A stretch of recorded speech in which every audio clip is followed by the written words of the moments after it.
April 30th, 2014 was one of the happiest days of my life. I welcomed into the world Aurora. She was perfect.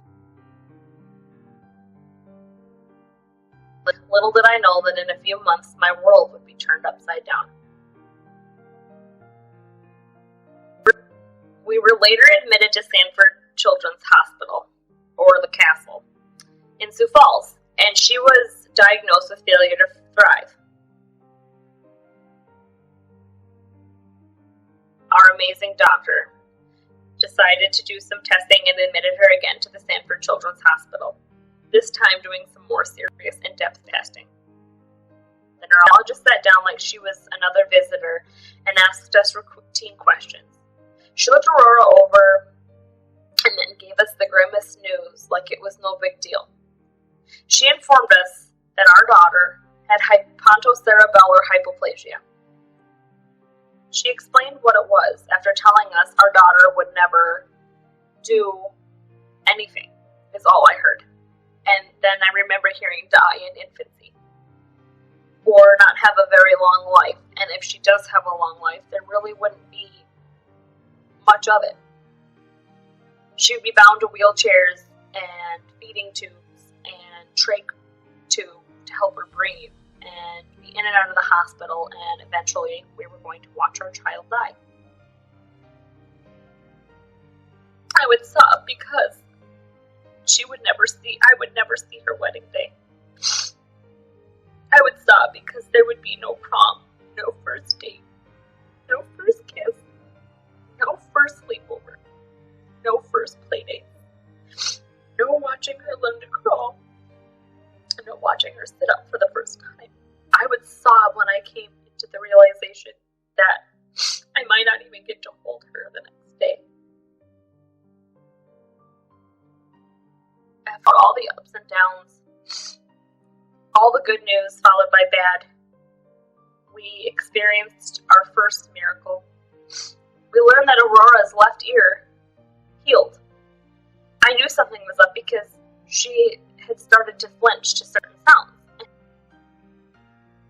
Or nothing more. I had visions of my baby girl at about 2 or 3 talking to me. I had visions of that same girl, 3 or 4, taking her first steps and being feeding tube free.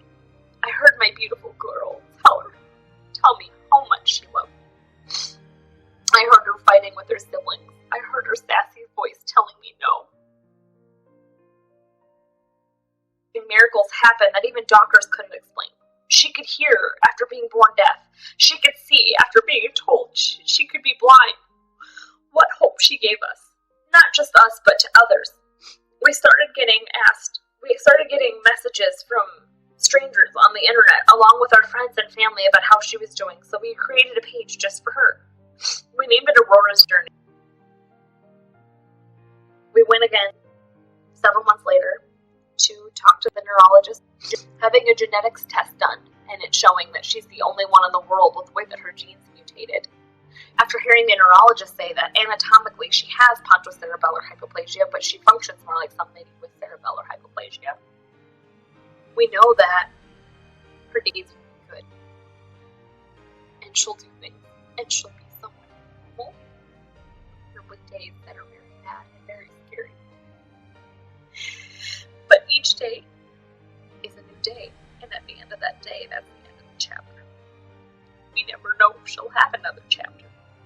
We never know if at night when I put her to bed, if that'll be the last time we ever get to see our baby. We never know if she'll get to wake up the next morning. We never know if she'll get sick the next day and we'll have to watch her pass in a hospital bed. We don't know what her outcome is, but we know that every day she's writing her own story. Every day she is making history. Every day she's doing more and more to prove those doctors wrong.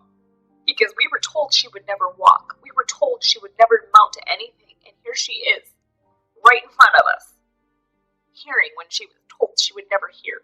Trying to crawl when we were told she would never do any of that. And I know one day I'll get to see my daughter walk. But I just hope that it's someday soon rather than late. And that she gets to do that, and that it won't be her last step.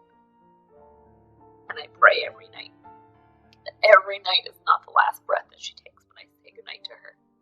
Even though she's hooked up to monitors, every time her monitor goes off, I jump out of bed hoping that she's still alive and that she'll be fine.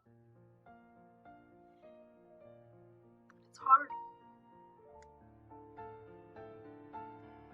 It's hard to have to tell your kids that you can't do things because your sister's sick. It was hard to tell them that their sister's dying and for them to understand that. So, with all that said, this is Aurora's journey.